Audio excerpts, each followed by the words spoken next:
for the children to cheer them up on Christmas Day.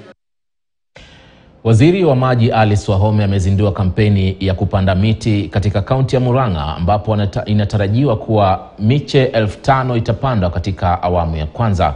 Waziri Wahome pia ametoa changamoto kwa serikali za kaunti kuimarisha huduma ya maji kutoka mabwawa na visima ili kutatua changamoto ya uhaba wa maji inayowakumba Wakenya katika maeneo mbalimbali. Wahome alikuwa ameandamana na mbunge wa Gatanga wakili Muriu miongoni mwa viongozi wengine.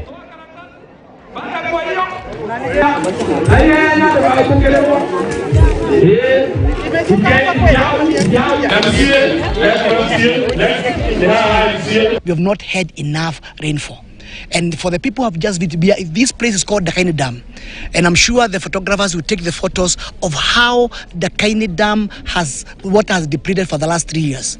And therefore, since the people of Gatanga, since the people of Kenya, since the people of Nairobi depend on the Dakaini Dam, it's the responsibility of all of us to join hands and grow and plant as many trees as possible. Plant and not grow the tree. So wherever you plant, make sure you put in place systems sufficient to ensure that that tree, being your responsibility to make sure that the tree grows. The supporting arm of that government will use and recruit 100,000 youth who we are calling Green Army.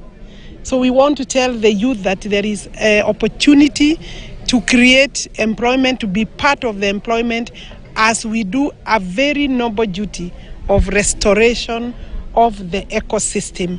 I'm saying 100,000 for a beginning. Youth will be recruited into Green Army by the national government through the Ministry of Environment.